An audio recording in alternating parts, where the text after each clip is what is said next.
मेरी माँ को खुश करने के लिए मैं अपनी पत्नी को बिना गलती के ही डांटता रहता था, क्योंकि मेरी माँ उसे दबाकर रखना चाहती थी। मेरी बहन की सगाई थी कि मेरी माँ अब मेहमानों के सामने जोर-जोर से चिल्लाने लगीं और मेरी पत्नी राधा पर कुछ ऐसा इल्ज़ाम लगाया कि जब उसकी सच्चाई सामने आई तो सब चौंक गए। आज मेरी बेटी घर आई हुई थी। घर में अच्छी खासी चहल-पहल थी। बाहर पूरा परिवार एक साथ बैठकर खिलखिलाकर हंस रहा था। हंसी ठिठोली की गूंज अंदर कमरे तक सुनाई दे रही थी। विजय जी का भी मन कर रहा था कि वे भी अपने परिवार के साथ बैठें, बातें करें। पर वे तो अपने बीमार शरीर और उदास मन को लिए अपने कमरे में पलंग पर लेटे हुए थे। आजकल शरीर साथ नहीं देता, बूढ़े और बीमार हो चुके हैं। ज्यादा बोल भी नहीं पाते, पर मन बहुत करता है अपने परिवार के साथ बैठने का, उनसे बातें करने का। पर ये तो उन्हीं के कर्म थे कि आज पत्नी उनके साथ न बैठती थी और न ज्यादा बातें करती थी। हालांकि ये अलग बात है कि खाना-पीना, दवाइयाँ, सब कुछ सही समय पर वो जरूर दे जाती थी। जिन लोगों के लिए उस पत्नी को उन्होंने इतना जलील किया, आज उन लोगों में से कोई भी उनके साथ नहीं था। थी तो वही जो जलील होने के बावजूद इस घर में रह गई, उनके जैसे शख्स के साथ निभा गई। पर खामोशी का आवरण ओढ़े हमेशा चुपचाप सी रहती है। जानते थे कि बाहर बच्चे हंस रहे हैं, बोल रहे हैं, और वो उन्हें हंसते बोलते देखकर सिर्फ मुस्कुराकर चुपचाप उन्हें देख रही होगी। आज भी याद है उन्हें जब राधा उनकी पत्नी बनकर इस घर में आई थी। कितनी खुशमिजाज थी वो, हमेशा हंसती खिलखिलाती रहती थी। उसका यही स्वभाव तो पसंद आया था उन्हें जब उन्होंने अपने एक रिश्तेदार की शादी में उसे देखा था। बस एक नजर में ही उसकी बेबाक हंसी उनके दिल को भा गई थी और इसलिए उन्होंने शादी के लिए हाँ कर दी। पर यह नहीं पता था कि इसी हंसी के वे दुश्मन हो जाएंगे। अक्सर माँ जी से डांट भी खा लेती। आखिर बहू का इतना हंसना बोलना उन्हें पसंद नहीं था। और फिर अपनी माँ का मन रखने के लिए विजय जी भी राधा को ही डांट कर चुप कर देते थे। लेकिन राधा भी क्या करती, अपने स्वाभाविक स्वभाव को तो छोड़ नहीं सकती थी। उसका स्वभाव तो वैसे ही हंसमुख था, तो फिर कुछ देर बाद वापस वैसी ही हो जाती थी।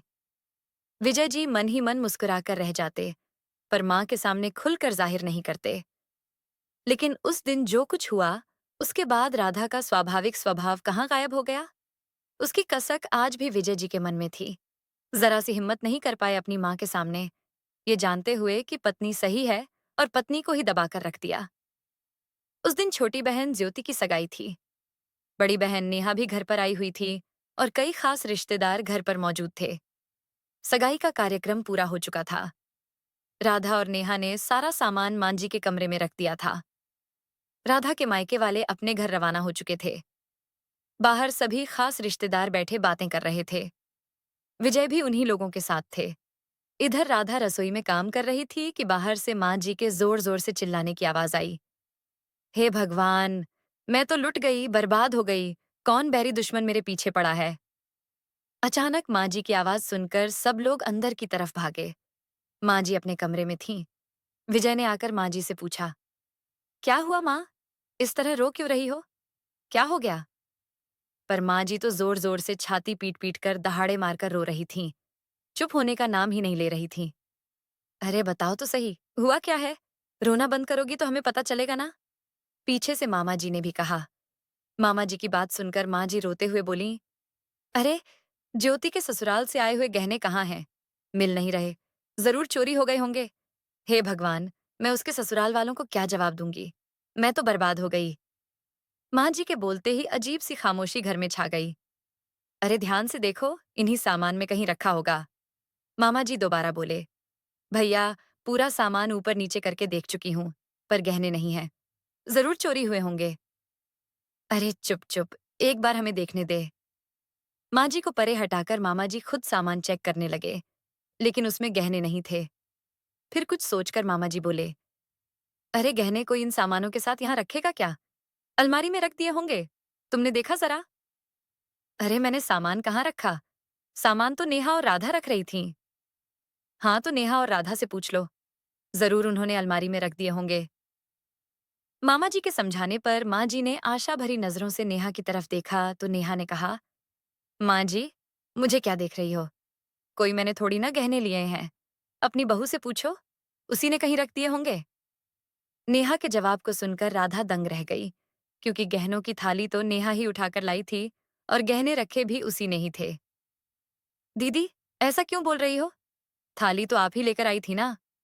राधा ने कहा। राधा का ऐसा कहना हुआ और नेहा ने रोना धोना मचा दिया। अब मेरे मायके में ही मुझ पर चोरी का इल्जाम लगेगा। यही दिन देखना बाकी रह गया था। आज मेरे पापा जिंदा होते तो मजाल थी जो कोई मुझे इतना कहकर दिखा देता। उसे रोता देखकर माँ जी राधा पर दहाड़ पड़ी। खबरदार, जो मेरी बच्ची पर चोरी का इल्जाम लगाया, तूने ही गहने लिए होंगे। ये मेरी बेटी है, इसे मैं बचपन से जानती हूँ। अरे जन्म दिया है मैंने इसे। इसमें मेरे संस्कार कूट कूट कर भरे हैं। तू बाहर से आई है, जरूर तूने ही गहने लिए होंगे और तेरे मायके वालों को दे दिए होंगे। तभी तेरे मायके वाले इतनी जल्दी चले गए। बस माँ जी, आप मेरे माता पिता पर चोरी का इल्जाम कैसे लगा सकती हो? मैंने तो गहनों की शक्ल तक नहीं देखी। चुराना तो दूर की बात है। राधा ने पलटकर जवाब दे दिया। बस, फिर क्या था। नेहा और माँ जी दोनों ही राधा पर चढ़ पड़ी। लेकिन इस बार राधा भी बराबर जवाब दे रही थी। आखिर उस पर चोरी का इल्जाम लगा था। कोई छोटी मोटी बात तो थी नहीं। घर में इतना हंगामा होते देखकर मामा जी ने बीच बचाव किया। लेकिन नेहा और माँ जी तो चुप होने का नाम ही नहीं ले रही थीं। सच सच बता, गहने कहाँ हैं? अगर तू नहीं बोलेगी तो तेरे माँ बाप से जाकर गहने लेंगे हम लोग और वहीं सबके सामने उनकी इज्जत की मट्टी में मिला देंगे। माँ जी, मेरे माँ बाप इज्जतदार लोग हैं। कोई चोर उचक्के नहीं जो आपके घर बुलावे पर आएंगे और सामान चोरी करके ले जाएंगे। राधा ने थोड़ी तेज आवाज में कहा। बस राधा, तुम मेरी माँ से किस तरह बात कर रही हो? याद रखो, तुम इस घर की बहू हो। अपनी आवाज नीचे रखकर बोलो। और अगर गहने लिए भी हैं तो दे दो, कोई तुमसे कुछ नहीं कहेगा। अचानक विजय राधा पर बिगड़ गया। विजय के इस जवाब से राधा हक्की बक्की रह गई। मतलब? विजय भी उस पर ही इल्जाम लगा रहा था। एक लड़की जो ससुराल को अपना घर मान लेती है, आज वहां राधा बिल्कुल अकेली खड़ी थी। पति तक साथ नहीं था। विजय के जवाब के बाद राधा की नजर नेहा से टकराई तो वो मंद मंद मुस्कुरा रही थी। इससे बड़ी जीत और क्या हो सकती थी।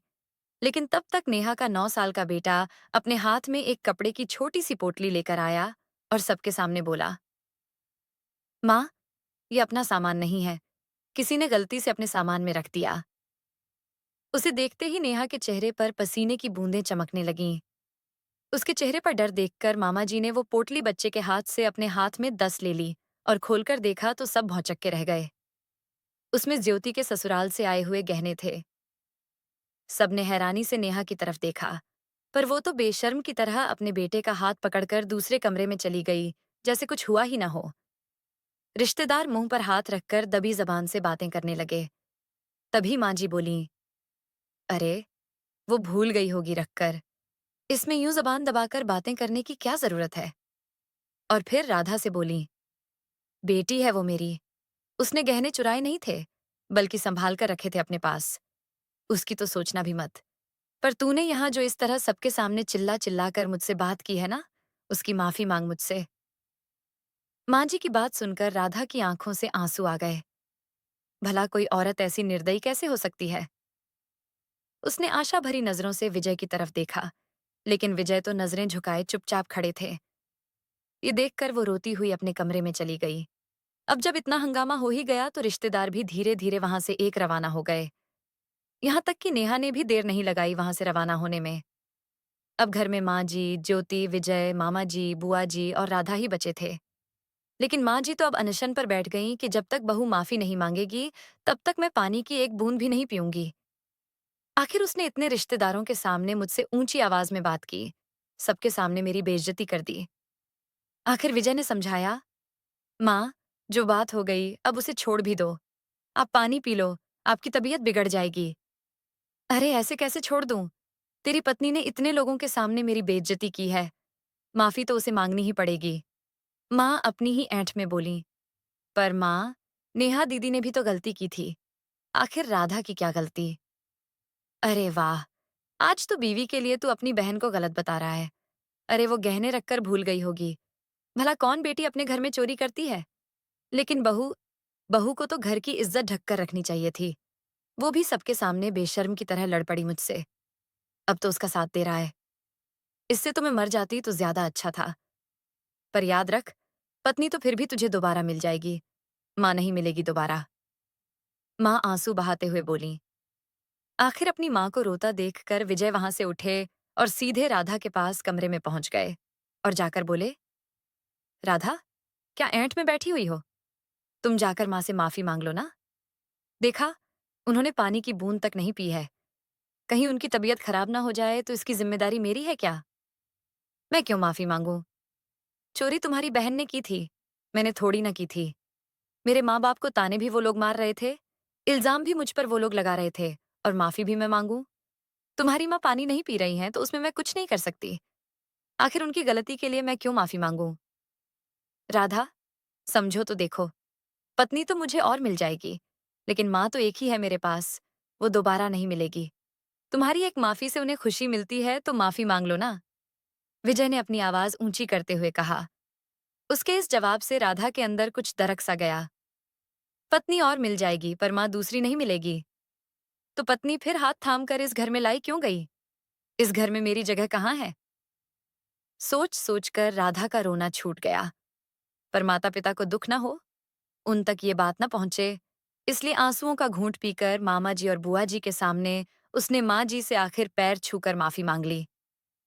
इससे माँ जी के झूठे स्वाभिमान को बहुत तसल्ली मिली, लेकिन राधा के स्वाभिमान के टुकड़े टुकड़े हो गए।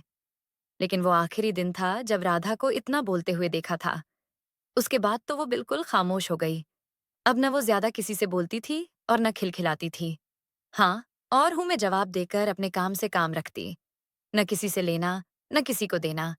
जिसने जो काम कह दिया, वो चुपचाप कर लेना और फिर एक तरफ चुपचाप बैठ जाना। सोचते सोचते विजय जी की आंखों में आंसू आ गए। तभी राधा अंदर कमरे में आई। हाथ में पानी का गिलास था। वहीं पास वाली ड्रॉअर में से दवाइयां निकाली और विजय जी को देते हुए हाथ आगे बढ़ा दिए। लेकिन विजय जी ने दवाई लेने की जगह अपने दोनों हाथ जोड़ दिए और अपनी कांपती आवाज में कहा, राधा, अब तो माफ कर दो मुझको।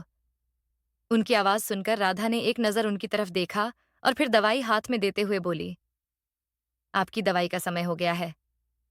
राधा, माफ कर दे मुझे। तेरी इतने सालों की खामोशी नासूर बन चुकी है मेरे लिए। अब बर्दाश्त नहीं होता। कोई बात नहीं है जी। माफी क्यों मांगते हो?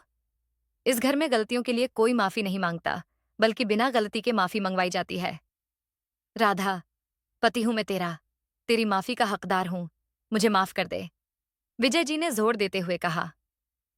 हाँ, पति पत्नी का क्या है? वो तो और मिल जाती है। फिर मुझसे माफी मांगकर क्यों अपना मुंह खराब कर रहे हो? कहकर राधा कमरे के बाहर निकल गई। लेकिन विजय जी के पास सिवाय पछतावे के और कुछ नहीं था। अब पत्नी के स्वाभिमान को कम आंकने वालों को ये बात समझनी चाहिए कि वो भी एक इंसान है, और जब बात स्वाभिमान की आ जाए तो वो आजीवन उसे नहीं भूलती। माफी तो दूर की बात है। दोस्तों, क्या राधा जी को अब विजय जी को माफ कर देना चाहिए या नहीं? तो दोस्तों, ये थी आज की कहानी। इस कहानी के बारे में आपकी क्या राय थी? ये कमेंट बॉक्स में जरूर बताइए। अगर आपको कहानी पसंद आई हो तो वीडियो को लाइक करें और चैनल को सब्सक्राइब करें और बेल आइकन पर क्लिक करके इसे ऑल पर सेट करें ताकि आपको नए वीडियो की सूचना तुरंत मिल जाएगी। धन्यवाद।